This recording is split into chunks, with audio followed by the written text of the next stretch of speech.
day 2 of opening up to a random Bible verse and then reading it, interpreting, and learning it together. Okay, here we go. I'm going to put my finger right here. We'll start at the 1.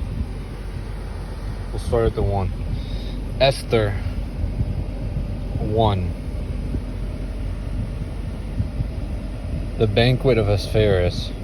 During the reign of Ahasuerus, the same Cyrus who ruled over 127 provinces from India to Ethiopia, while he was occupying the royal throne and royal precinct of Susa. In the 3rd year of his reign, he gave a feast for all of his officials. Let me turn off my AC. Let me turn off the volume in my car. This is some raw Bible study, but we shall continue. While he was occupying the royal throne and royal precinct of Susa, in the 3rd year of his reign, he gave a feast for all of his officials and ministers, the Persian and Median army officers, the nobles and the governors of the provinces. For as many as 180 days he displayed the glorious riches of his kingdom and the resplendent wealth of his royal estate. At the end of this time, the king gave a feast of 7 days in the garden court of the royal palace for all the people, great and small, who were in the royal precinct of Susa. There were white cotton draperies and violet hangings, held by cords of fine crimson linen, from silver rings on marble pillars. Gold and silver couches were on a mosaic pavement, which was of porphyry, marble, mother of pearl, and colored stones. Drinks were served in a variety of golden cups, and the royal wine flavored freely, as befitted the king's liberality. By ordinances of the king, the drinking was unstinted, for he had instructed all the stewards of the household to comply with the good pleasure of everyone. Queen Vashti also gave a feast for the women in the royal palace of King Ahasuerus. On the 7th day, when the king was merry with wine, he instructed Muhum, Biztha, Harbona, Bigtha, Abagtha, Zethar, Sarkis, the 7 eunuchs who attended King Ahasuerus, to bring Queen Vashti into his presence, wearing the royal crown, that he might display her beauty to the populace and the officials, for she was lovely to behold. But Queen Vashti refused to come at the royal order issued through the eunuchs. At this, the king's wrath flared up, and he burned with fury. He conferred with the sages who understood the times, because the king's business was conducted in general consultation with lawyers and jurists.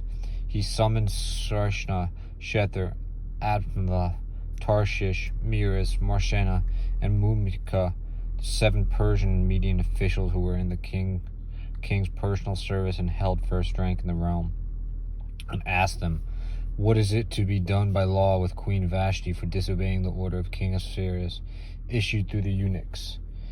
In the presence of the king and the officials, Mumika answered, "Queen Vashti has not wronged the king alone, but all the officials and the populace throughout the provinces of King Ahasuerus.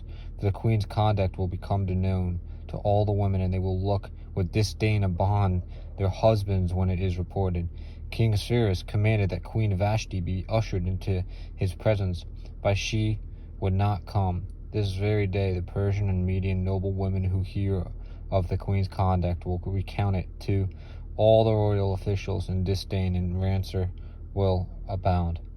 If it is pleased the king, let an irrevocable royal decree be issued by him and inscribed among the laws of the Persian and Medes, forbidding Vashti to come into the presence of King Ahasuerus, and authorizing the king to give her royal dignity to one more worthy than she. Thus, when the decree that the king will issue is published throughout his realm, vast as it is, all wives will honor their husbands, from the greatest to the least." This proposal pleased the king and the officials, and the king acted on the advice of Mumikon. He sent letters to all the royal provinces, to each province in its own script, and to each people in its own language, to the effect that every man should be lord in his own home. Wow, this one's kind of a little bit tougher for me to digest. I would like to apologize. I butchered probably just about every single name that popped up there multiple times, more than once. So I apologize to you guys, and I apologize to whoever those people may have been back in the day. This is an interesting one. I have my own interpretation, but instead of kind of just going on with an interpretation that could be completely wrong or deviate from what most people think, this one I'm just going to allow the comments. I'm still looking for my first comment. We're going to get it. My first comment of what your interpretation of what this, not verse, but story, what the message and your own interpretation of it. This is day 2 of trying to build a community of Christians, to help each other, grow each other up in the Word of Christ, to advance in our biblical interpretations and knowledge.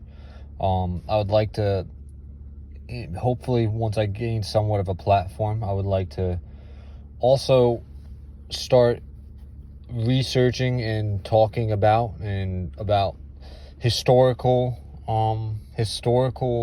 knowledge or historical data or historical just facts to help us better interpret what is being said, because history does matter. The Bible, Christ, is more historically, for all the people who may be doubting, it's more historically accurate than any other religion. And the crucifixion, I believe it happened. The historical data supports that this happened.